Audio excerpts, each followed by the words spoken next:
Since 1998, the people of my Alaskan hometown have been frozen in time. I shouldn't have returned.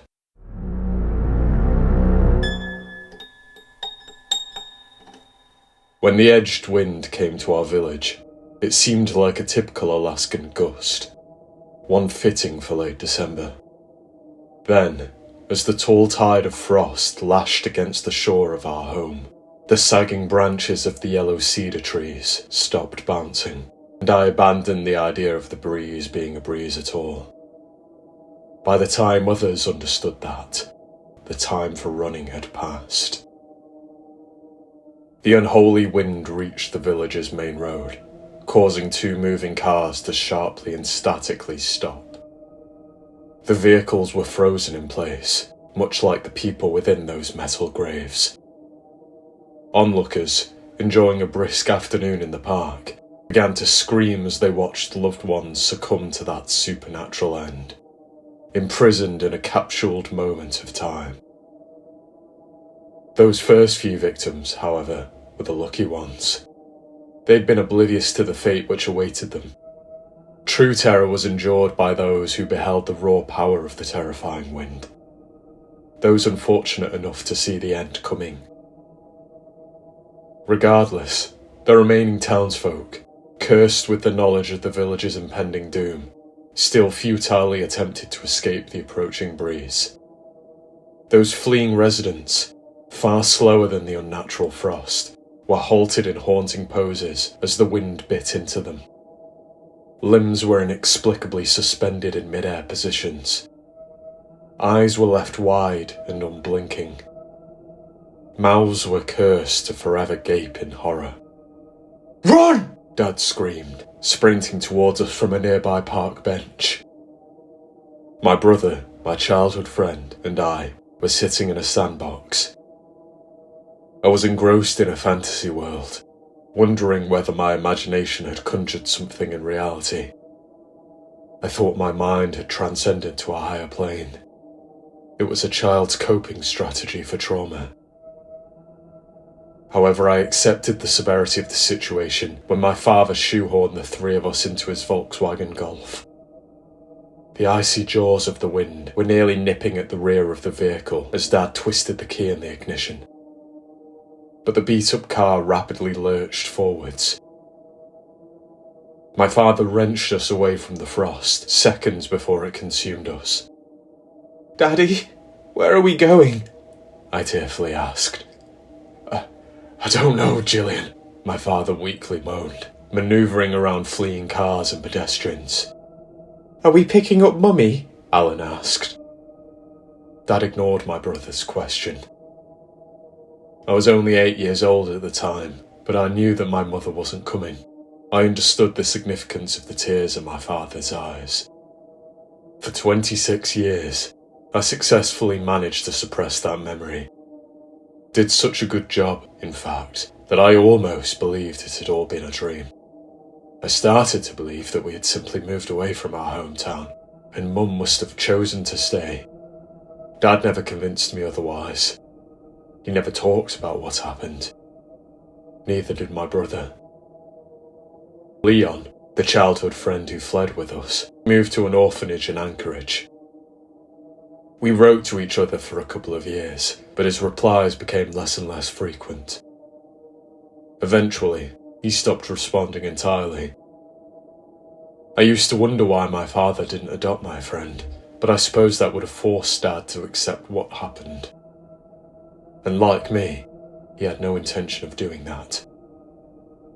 I thought we would run back to England, having failed to achieve the American dream, but Dad kept us in Alaska.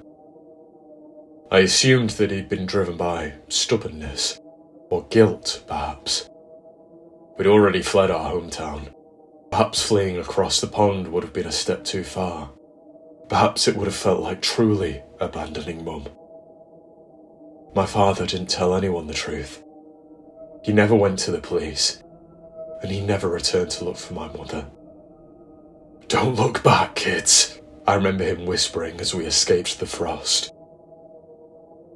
I followed that advice for the next couple of decades, only recalling the event for the briefest moments, from time to time. When Dad bought the first computer for our family in 2000, I googled the name of our old town. I typed the word before realising I was even doing so. I was still young, of course, but I knew that nothing about our speedy departure had been normal. I wanted answers. I expected to discover that my village had become a ghost town. That would have made sense. Alaska's unforgiving climate breeds desolate places, born to be abandoned. However, the search results revealed nothing, so I told myself I'd imagined the village. And, as the years passed, I became comfortable with the notion that none of it had ever been real. Not even my mother. That was why I did not expect to see a certain person ever again. Happy birthday, Jill. My jaw dropped when I saw Leon Taylor on my doorstep. It might seem strange that I would recognise a man who was a child when I last saw him, but Leon always had distinctive features. I immediately identified the mole on his neck, just below his facial scruff, and those sorrowful eyes, shadowed by unmistakable overgrown brows. "Leon?" I gasped. "What are you doing here?" The man smiled weakly. "Sorry, Jill, I should have done this the millennial way. Reconnected through Facebook or something like that." No, I just never thought I'd see you again. "Do you want to come inside?" I asked, motioning at the hallway. Leon nodded, so I made a couple of coffees whilst my old friend seated himself in the living room. A boy who I'd almost forgotten, almost entirely erased from existence, just like our old town. I'd always known, of course, that it had all really happened. Just beneath the surface of my shallow memories, I'd known. The truth of my childhood was always within reach. As I brought the drinks into the lounge, hands trembling, I tried to dispel the thoughts flooding my mind. Memories of that awful day. "How's your dad, Jill?" Leon asked, taking the cup of coffee. I sighed. "Oh, he's been unwell for a few years. He hasn't been taking care of himself. And he's getting old. I worry about him. As for my brother, well, he's the way he's always been. Uptight and distant. But when was the last time you spoke to him?" Leon sharply interjected. The question caught me off guard. "Huh? Your brother, when was the last time you spoke to him?" Leon asked. My face drained. He knows, I thought. How on earth does he know? 3 years ago?" I answered. My old friend nodded. "Did you fall out?" I scoffed. "That's an understatement. You remember what he was like when we were kids, don't you?" Leon shrugged. "I mean, he was 2 years older than us, Jill. We must have infuriated him." I nodded. "Sure, but I grew up and he never did. Not in the way that counts. He's an adult, he has a corporate job, a wife, 2 children. Mentally, however, he's still a stubborn, immature... Look, we fell out because he called my husband, but my ex-husband, a man-child. And look, Finley had his issues, but that wasn't why things ended between us. Anyway, I don't remember the rest of the argument with my brother, but I remember that he took the opportunity to say some vile things. I haven't seen or spoken to him since... It would have been 2021, I think. "Interesting," my old friend responded. I raised an eyebrow. "You're a man of few words these days, Leon." He cleared his throat. "You paint a very different picture, that's all." A different picture from what? I asked. From his picture, Leon said. Your brother messaged me a week ago. My other eyebrow raised. What? After nearly 30 years, he reached out to you? He did, Leon nodded. Told me that you were doing well, as far as he knew. But then it became a very strange message. Did you reply? I asked. I thought you would have preferred to ignore him, eh? Leon lowered his head in shame. I'm sorry, Gillian. I replied to some of your letters, but then you forgot for the last year or so. It's embarrassing that I carried on writing to you. It wasn't embarrassing, Leon sheepishly muttered. A waste of time, then, I huffed. I read all of them, my friend promised. Every last letter. Oh, well, that's great, I laughed. Nice to know that you cared. Gillian, Leon paused, finally lifting his head to face me. I was scared. Scared of what? I asked. Remembering that day, Leon said. It's why I told your dad I didn't want to come and live with you. It's what? I asked. He offered to... Leon tilted his head. You didn't know? Did you really think he'd just dump me and forget about me? Come on, Jill. He might have changed over the years. I don't know. Your dad was never cold, though. Still, I didn't want to live with you. It would have reminded me of what happened to my parents and my brother. I didn't reply, so my old friend prodded the beast. Aren't we going to talk about it? Aren't we? Why did my brother message you? I interrupted, avoiding the topic. What did he say? Leon twitched his lips uncertainly, as if unwilling to part them. As if he were regretting ever coming to my house. He told me that I had to see you, Leon trailed off. Right, I said. Why?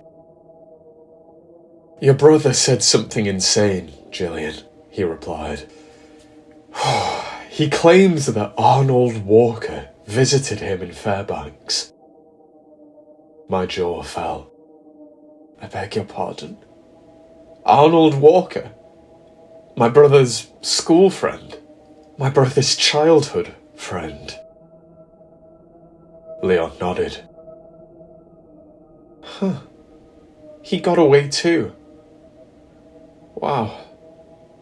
I was starting to think we were the only ones, I whispered.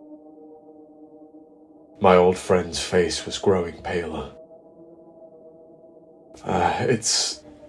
No, Gillian, not quite.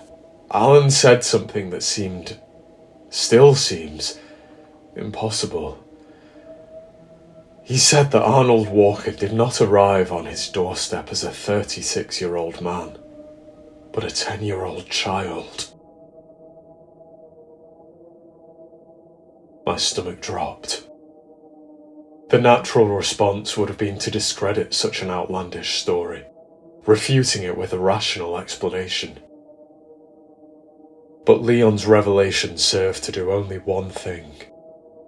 It confirmed what I'd always known. A 10-year-old boy made it all the way from our hometown to Fairbanks, I asked meekly. Leon frowned. That's it? You're not going to question it? I did. I messaged Alan repeatedly, but he never replied. Not a nice feeling, is it? I asked. How did you want me to react, Leon? You were itching to talk about that day. Well, I'm not skirting around the subject now. Let's talk about it, okay? I know all of that horror really happened. I just never wanted anyone to confirm it. Me neither, Leon said. I was trying to avoid your family for the rest of my life. Your brother ruined that. Yeah, he tends to ruin things, I replied. So that's it? Alan wanted you to tell me about Arnold Walker. Leon shivered. There's more, but... Look, I know I should have messaged you about all of this first, but I thought... I was just thinking about the way Alan avoided my questions, and I didn't want you to do the same. I assumed that showing up in person would mean... I'd struggle to run away, I finished. I understand, Leon. I just hate that my brother is still too childish to talk to me. This feud is ridiculous. Funny. He called you childish too. Listening to you two bicker is so nostalgic. Leon smiled, before quickly adopting a solemn expression. Oh, I'm trying to change the subject, but I need to rip off the band-aid. Okay. Alan said that Arnold took him to a car, parked haphazardly on the front lawn. There was a man in the driver's seat, barely clinging to life, with a face mangled beyond recognition. Your brother said the man's skin had been peeled from his face, and he was still somehow alive. I shuddered, struggling to respond as vomit climbed my throat. Arnold told your brother that the man was Mr. Johnson, Leon whispered. The farmer? The one who ran the local grocery store? I asked, quivering. My friend nodded. Yeah. Alan said he'd aged a little. Well, his hair was greyer than he remembered. It was hard to distinguish anything else. Anyway, yeah. Our hometown to Fairbanks. That's a long way. The pair must have been on the road for hours, mustn't they? And your brother didn't know how they knew where to find him. He had so many questions for them, but Mr. Johnson died before the ambulance arrived. And whilst Alan talked to the paramedics, Arnold ran away. He's missing. I shook my head. I have to call my brother, don't I? This is awful. Yeah, you might struggle to reach him though, Leon said. Alan ended the message by saying that he was going back home. I gulped. What? No. He wouldn't be that stupid. Well, maybe not. You're right, you should try to contact him, Leon said. He hasn't replied to my dozens of messages, but he might reply to you. Not sure he even has a signal out there in the boonies. Yeah, you should try.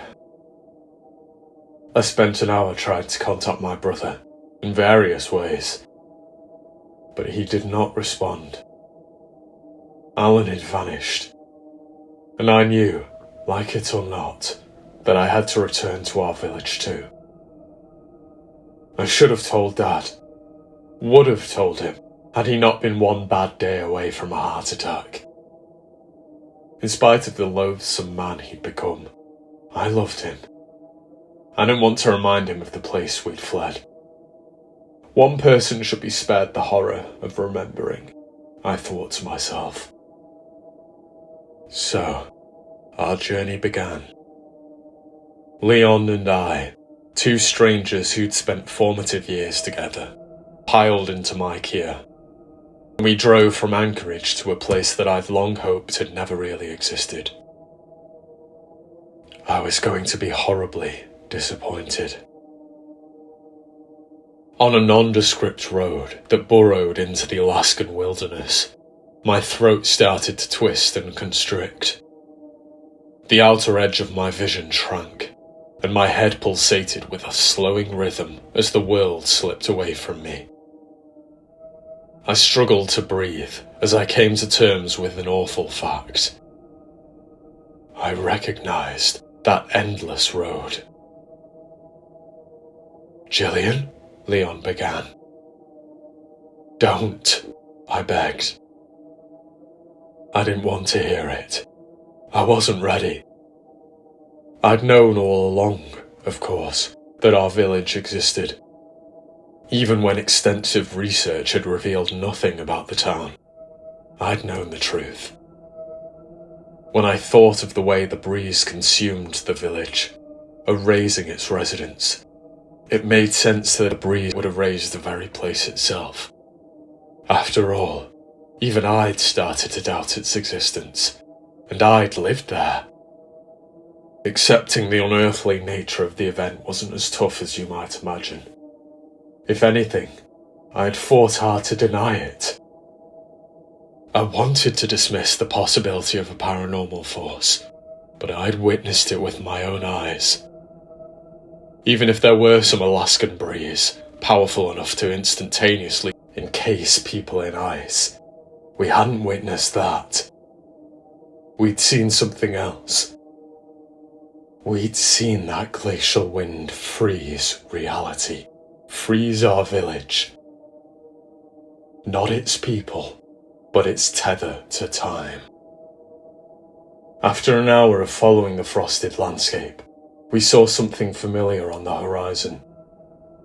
Leon's face mirrored mine as our damned village appeared. A bulge of ruin and decay, growing as we neared it. And when we crossed the threshold into the desolate town, the horrifying nature of our quest finally dawned on me. "Where is everybody?" Leon asked. That might be a moronic question to an outsider. Our old village was clearly an abandoned place. No rational person would expect anybody else to be there. Of course, I understood Leon. He had asked the same terrifying question that was circling the drain of my mind, refusing to flush away. I thought back to that terrible day on which hundreds of people froze in time. Then I thought of Arnold Walker and Mr. Johnson, the two residents who'd supposedly shown up at my brother's door. One of them had looked no older than he'd been in 1998. A fact I still didn't want to embrace. I don't know. Time resumed, I finally mumbled. "Yes, but where did everybody go?" my childhood friend asked. I didn't have an answer. Neither did my brother, and that was why he'd gone there. That's not the real reason, I thought. He was hoping to find her. I rolled onto my old street, noting that the trees swayed in the wind and birds flew overhead. Signs that time was flowing. I wondered whether others had fled in the same fashion as Arnold and Mr. Johnson. I even allowed my heart to soar a little as I considered that my mother might have freed herself, might have already found Dad in Anchorage. She'd be wondering where Alan and I had gone. However, I knew that not to be the case. Arnold and Mr. Johnson had fled at least a week earlier. Mum had not arrived at my door during that time. And there had been no national news coverage about people emerging from a town that didn't exist. There had only been an old, half-butchered man and a quiet boy. Both were gone. And I had questions about the nature of their escape from our hometown, but those questions would not be answered. Something was still dreadfully wrong with our village. 26 years had not changed that. The townsfolk had not disappeared into the sunset. Whatever had happened to them, I knew it wasn't good. Possibly worse than what's happened to Arnold Walker and Mr. Johnson. I pulled onto the driveway of my childhood home, gently trundling over cracked asphalt. Weeds squirmed through the wounds of the suburb as nature sought to erase my childhood from the world. There was no need for that, of course. The wind of 1998, and whatever secrets it held, had already done a fine job of washing my hometown away. "Do you think he's been here?" Leon asked as I turned off the engine. "Yes, definitely. We both know who he wanted to find, don't we?" I asked. My childhood friend nodded, and the two of us somberly climbed out of the vehicle. The village was colder than I remembered. For a mid-afternoon day in late May, it was unseasonably chilly. Alaska, for the most part, is not the Arctic hellscape that many people imagine. Not in all parts of the state, and certainly not in late spring. The air also felt stale. It carried the stench of evil, and it seemed to be tinged with frost, as if that demonic breeze was still lingering. Nearly 3 decades later. I knocked on the front door, and I was surprised that it did not break with the slight rapping of my hand. "Alan?" I yelled. "It's Gillian!" My brother did not respond, but I wasn't concerned. If he had been there, and Mum hadn't, then he wouldn't have wanted to stay. I tried to use that as an excuse to turn around and leave. I'd already told myself that my mother wouldn't be there. But another part of me knew that my assumption was more of a wish. In a similar way, I'd been secretly glad to find nobody in the town.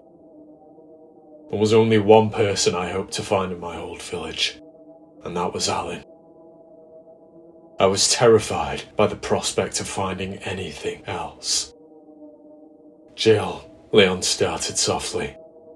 "Come on, we have to do it." "Do we?" I asked. "No, this was a mistake.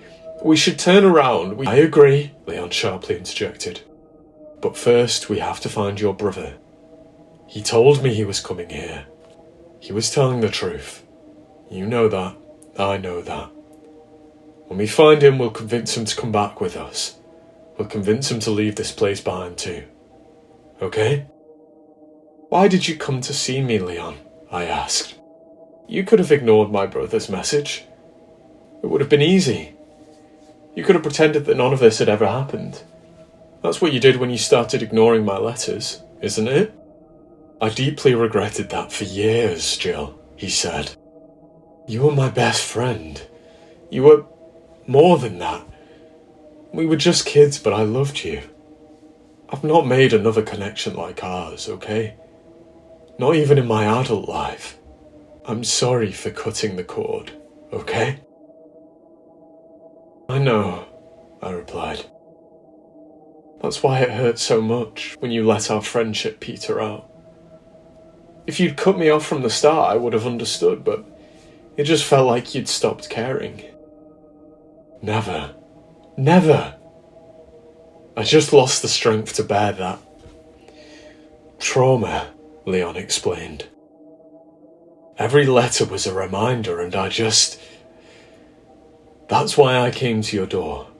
That's why I didn't ignore what your brother said. I didn't want something to happen to him. I didn't want something to happen to you. You lost your mother. You don't deserve to lose anyone else." "We all lost people," I sniffled. "You lost more than me. I just don't understand why you'd come back. Why my brother would come back.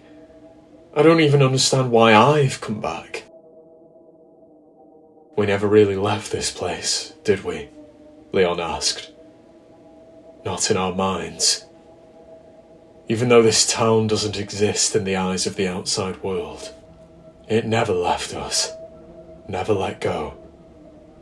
Arnold Walker and Mr. Johnson lured Alan back, and he lured us back."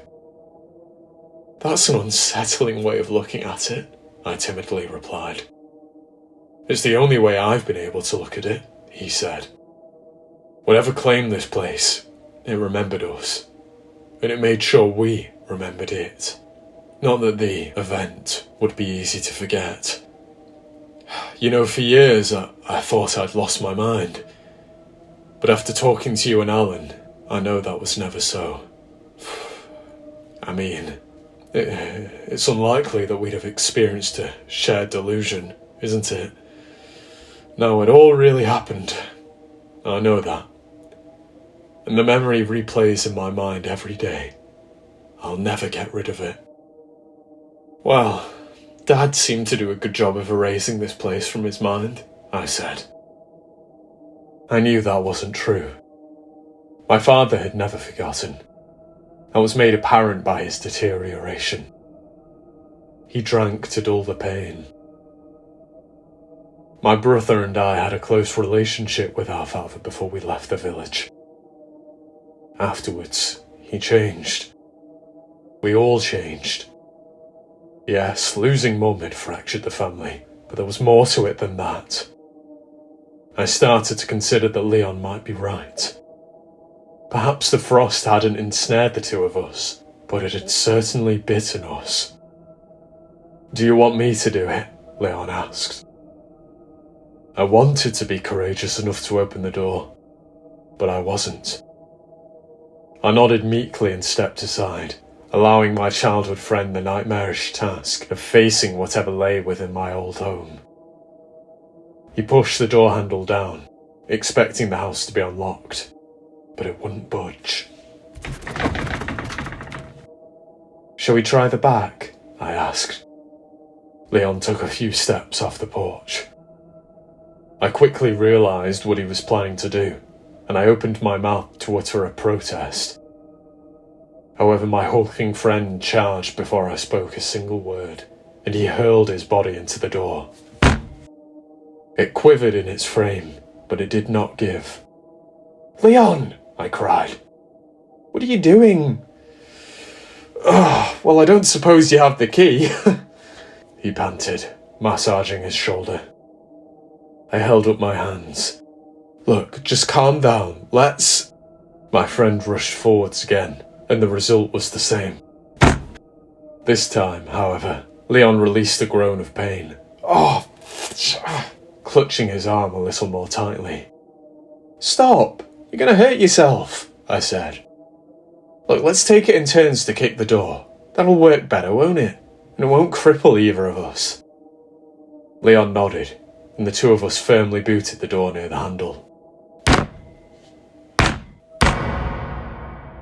It had only took a few pounds for the door to finally splinter around the lock. The frame splayed inwards. "Whoops, that worked a little too well," Leon said. He led the way into my childhood home, which looked, unlike the street outside, the same as I remembered. The same as it had looked on the day I had left. There were no shoes left by the door. No muddy prints on the carpet. No indication whatsoever that my brother had visited our old home, which I'd gathered when we discovered that the front door was locked. But this was not a relief. I knew in my gut that Alan would have gone to our old house first. He never made it home. Leon shivered. "This place feels cold." "Frozen," I corrected. "Frozen in time." "Is it safe for us to be here?" he asked. "What if we end up like the others?" "It's a bit late to ask that now," I replied. "Think of it this way. The breeze passed long ago. This just seems to be the horror it left behind. Right?" Leon accepted my suggestion, and he wandered over to the staircase. My friend took one step before halting in place. For a haunting moment, I believed that he had been frozen in time too. I believed that I'd been wrong, and the frost had come for us. Fortunately, I quickly realised that my friend was still moving, still twitching. He was frozen by fear, not a supernatural gale. There's someone in the bathroom, Leon wheezed. With physical dread in every inch of my body, I joined my friend and looked up. Artificial light spilled beneath the bathroom door onto the dark landing. There might not be anyone in there, I shakily said. Gillian, this is an abandoned town. There is no power. Your house is still frozen in time, and it froze with the bathroom light left on. Someone must have been— Don't say it, I pleaded, upper lip vibrating. Do you want me to lead the way? He asked. I didn't. I wanted to run, but I knew I would never forgive myself for doing so. Leon was right, of course. I hadn't allowed him to finish his sentence, but it was clear that he was going to mention somebody in particular. Somebody whose face flooded my mind as we ascended the staircase, one tentative step at a time.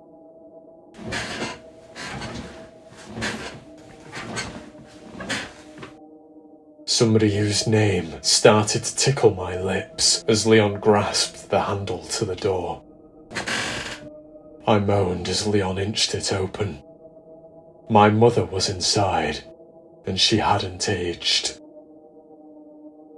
I expected that, but I did not expect the scene before me. Mum was standing at the sink, hands cupped below a stream of tap water suspended in time. As I had always feared, the frost caught her. It was horrifying enough to be frozen in time for 26 years, whilst the rest of the world continued, but that wasn't why I screamed. I'd braced myself for that possibility. I'd spent my entire adult life coming to terms with it. I screamed because I wasn't prepared to see her face. Mum was smiling. Not a wholesome smile. It was a taut grin, an unnerving crescent carved into her cheeks. There was nothing unnatural about the grin, but it looked painful, and it appeared as if cataracts had taken the entirety of her pupils. "Mum?" I asked weakly. Do you hear me?" There was no reply. I peered around the side of her face, and I immediately regretted it. Though she was frozen, my mother did not look unaware. I felt her sightless eyes boring into my face, and I quickly jumped backwards. Let's go and find your brother," Leon fearfully said. I didn't protest. I nodded and started backing towards the doorway. My gaze remained locked onto my mother's profile, and my heart pounded as I started to close the bathroom door. I was trying to ignore the idea that had wormed into my mind. The possibility that, behind the glassy cataract, a pupil might still exist. Lying dormant, watching me from a face that no longer seemed to belong to my mother.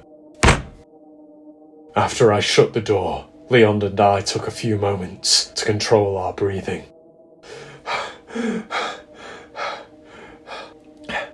With a slight tremble, my friend finally walked over to the light switch and raised a hand, but I caught his wrist. "What are you doing?" he frowned. No, leave the light on," I said. I don't like the idea of leaving her in the dark." My friend's expression softened, and he nodded, seeming to empathise. I was lying. I wasn't worried about leaving my mother in the dark. I was thinking about the thing behind that smiling face. I was worried about leaving that in the dark. "Alan didn't come here," I said. "Did he really return to our town, Leon?" "You read the message," my friend replied. I know, I sighed. I mean, he might not have come to the house, my friend suggested. No, this is the first place he would have visited, I said. If we hadn't left Mum behind, Alan wouldn't have ever returned. Well, let's look around, Leon urged. You never know, we might find something else. Something to help your mother, perhaps. You saw her face, I whispered. She looked far past help. Don't say that, Gillian, Leon shouted, eyes watering. You idiot, I thought. I was so self-centered, so focused on finding my brother and my mother. I hadn't thought about Leon's parents, his brother, Carl, people we'd left behind when my father saved us. I remembered Leon sobbing as he begged my father to turn around. I'm sorry, I said. Obviously we need to find your family too. And we'll be able to save them. We will. Leon smiled, but I could see in his eyes that he'd lost hope too. He entered my childhood bedroom, and I followed him. I imagine that visiting one's old home is a strange experience for anyone. But strangeness morphs into horror when that home is trapped in a moment of time. I felt physically unwell when I saw the glass of water on the bedside table, fresh as it had been on the day that my dad took us to the park. Life had continued for me, but the town remained trapped in that dreadful, inexplicable day. Gillian, Leon said calmly, there are people outside. He was standing in front of my bedroom window, and when I joined him to eye the road below, I saw them. A man and a woman who seemed to be in their mid-40s. The man wore ill-fitting clothes, a checkered shirt 2 sizes too small, and a pair of torn jeans. The woman, on the other hand, wore a pristine, shapely dress with a floral pattern. She looked oddly familiar, though her eyes were jittery and unfocused. It was the man who met our gaze. I vaguely recognise her, Leon said. I nodded. Yeah, I don't know her name, but she does look familiar. A tad older, perhaps, but I don't know the man. You stay here, Leon said, reaching inside his coat. Don't come out. What is that? I frowned, noting his shiftiness. Just... Leon concealed his hand within the thick, wintry jacket. Are you going to stay in here? My eyes grew as I spotted a glint of metal. You don't... No, Leon. Please, don't tell me you have what I think you have. Well, we had no idea what we were going to find here, the man protested. I scoffed. Leon Taylor. Leon Taylor. Carrying a gun. The boy who berated me for killing a spider. Before he replied, there came the sound of the front door opening. And when we spun our heads back to the bedroom window, we saw that the man and woman were no longer on the street. I realised they were inside. Hello? Called a man from downstairs. We mean you no harm. I have a weapon, Leon yelled, slipping the pistol out of a hidden holster. Don't shoot! It's Burnley Bradley, the man shouted weakly. My mouth gaped. Bernie Bradley was in my brother's school year. I remembered him, and as I recalled the face of the man I'd seen on the street, I didn't find it hard to believe it had been the face of that same boy, 26 years into the future. What do you want? I yelled. To help you, he replied. Before they come. Who? Leon asked. I'll tell you if you put that weapon away, Bernie replied. I don't trust you enough for that, my friend growled. Are you Leon Taylor? The man asked. Why? Leon responded. Sid Manley pushed you off the swing set, and you called her a fat cow, Bernie said. She ran home in tears. It wasn't enough. In a place like that, which defied all laws of rationality, it wasn't enough for Bernie Bradley to know such a thing. But Leon and I needed it to be enough, because we were hopelessly alone, hopelessly afraid, and hopelessly desperate. My friend reholstered his weapon, and we walked onto the landing. Bernie and the woman were midway up the stairs. The man's hands were raised, but the woman barely seemed aware of where they were, barely seemed aware of herself. Leon Taylor and Gillian Maynard, is that right? Bernie asked. How did you recognise us? I asked. You were the only ones who escaped, he replied. The Maynards and Leon Taylor. The only ones? Leon asked incredulously. Bernie nodded. Others tried, but the frost got them. So why aren't you?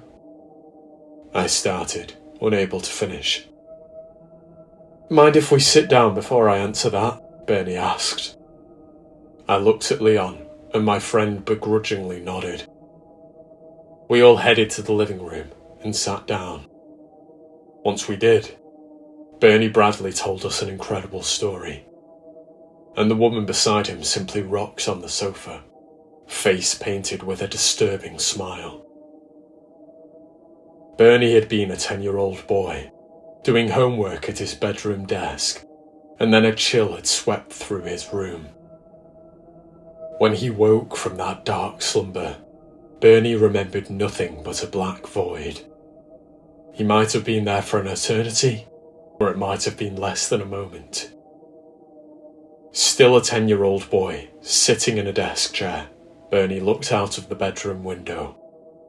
He was overcome by the horrible feeling that time had been lost, but he didn't know how much. And when he saw residents frozen in the street, Bernie realised that something awful had happened. He walked downstairs and found his own parents frozen in the kitchen. They were completely unresponsive to his pleas. The lonely, frightened boy ran through the town, calling for help. Nobody answered. After a long day of searching, he returned to his house in tears. For a week, Bernie lived on cans of food from the cupboards. And then he heard shouting from the street. Hello? Is anybody there? A man called. Bernie ran outside to find Mr. Johnson. The farmer had just woken from what he called a darkness. Like the boy, he found a town full of statues. Bernie told Mr. Johnson that he'd been alone for a week, but he had no idea how long he'd been frozen before that. The boy wanted to leave the town, but the farmer said they had to save as many people as possible. They had a duty to do so. After all, neither the farmer nor the boy knew what might happen to their loved ones if they were left behind. The frost might return. Mr. Johnson took Bernie under his wing. The crops in his field, thankfully, had unfrozen. Mr. Johnson fed Bernie, and the two of them survived. A week later, they found the local head teacher wandering through the town. Over the course of the following year, a dozen more unfrozen souls were saved and brought back to Mr. Johnson's farm. But things changed as time passed. The newer thawed souls weren't quite right. The longer a person was trapped in that black stasis, the less human they became. They were still intelligible, but they spoke only of a voice in the void. A voice that they sorely missed in the land of the living. They were irritable, but Mr. Johnson cared for them all the same. Nonetheless, they eventually fled and this only worsened as the years went by. After a decade, Bernie's mother and father unfroze. However, his dad ran, and his mum only remained because she was lost and confused. She followed Bernie like an unpredictable hound on a leash, whilst ranting and raving about the speaker, the one that would make everything better, the one that would make them all eternal. It was during the year of 2018 that things crossed a terrifying line. Mr. Johnson had decided that newcomers were not welcome. It was a decision of necessity, not cruelty. The recently unfrozen folk had become more than unintelligible. They had become dangerous. "Hark! The speaker calls!" Walter Frankton screamed. The middle-aged man, who had once been a police officer, was standing outside Mr. Johnson's farmhouse. When the farmers' community of sane people emerged, they screeched at the sight of Walter, holding a charred body above his head. Nobody identified the burnt corpse, but Mr. Johnson wasted no time in drawing his rifle and giving Mr. Frankton 10 seconds to flee. Bernie explained that Walter laughed demonically before disappearing into the night. Over the following years, bodies were found around the town.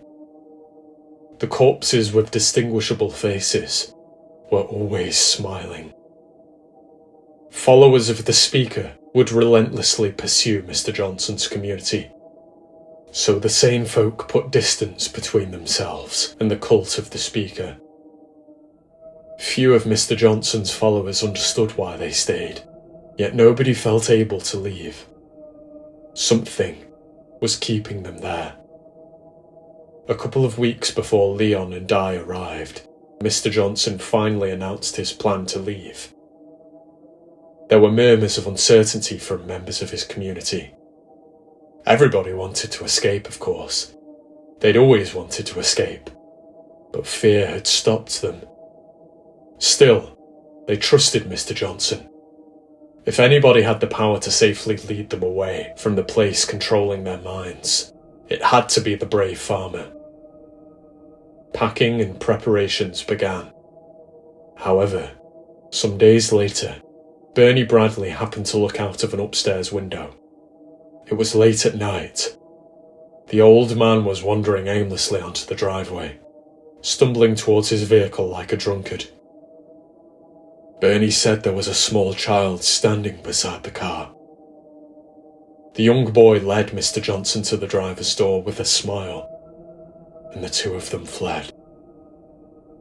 When members of the community realised what had happened, things disintegrated.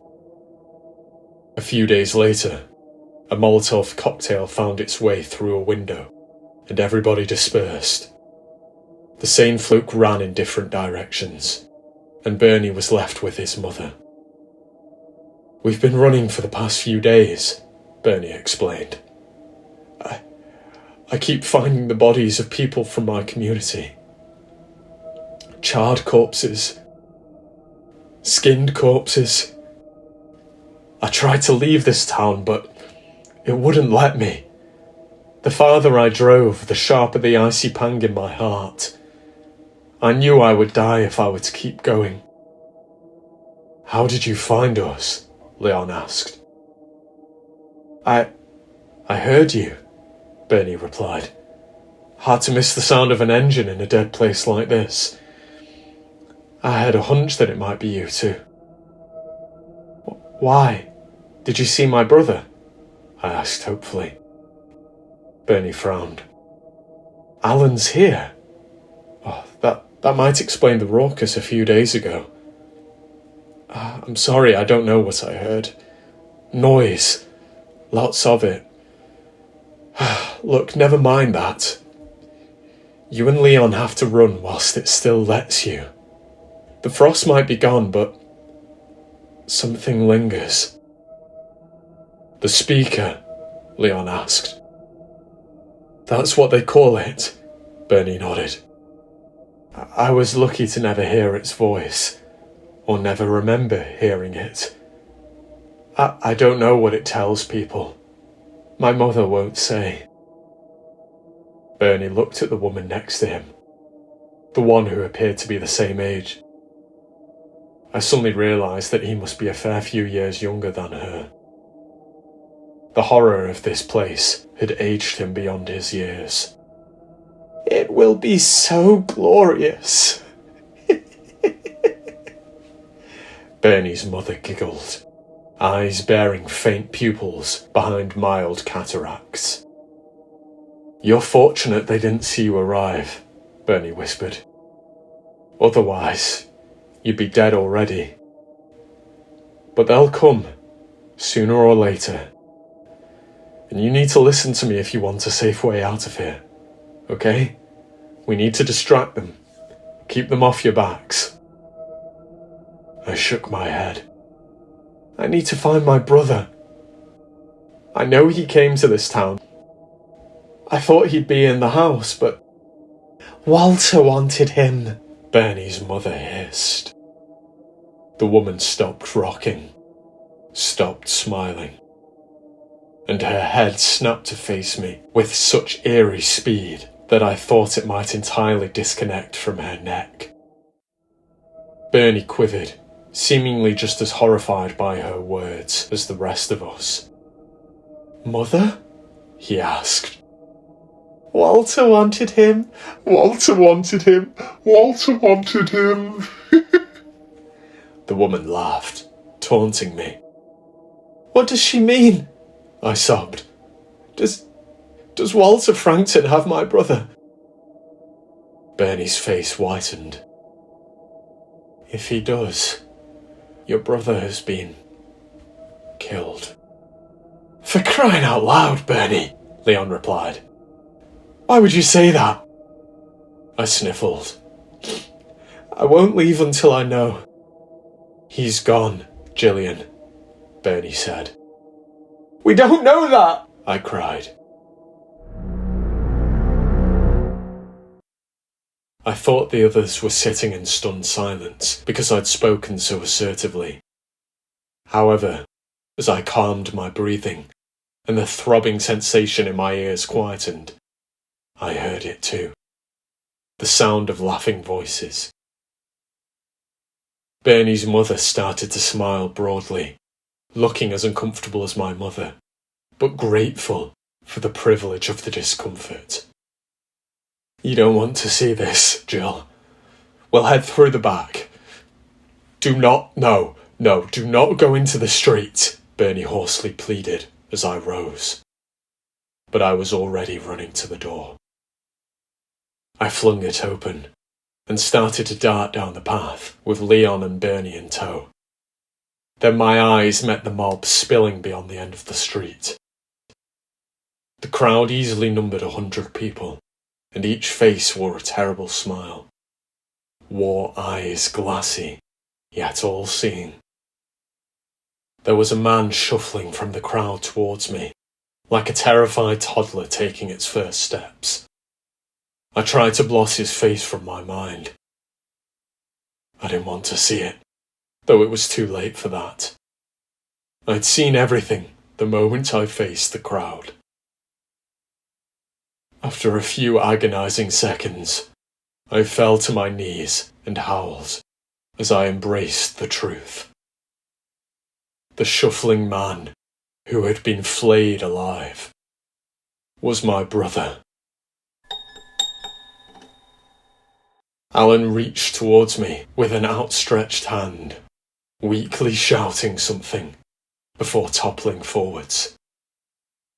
He was reduced to a motionless heap on the road.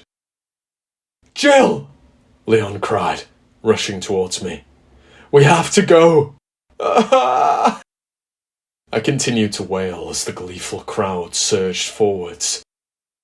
I resisted Leon, but he easily hauled my limp body to the car and bundled me into the back.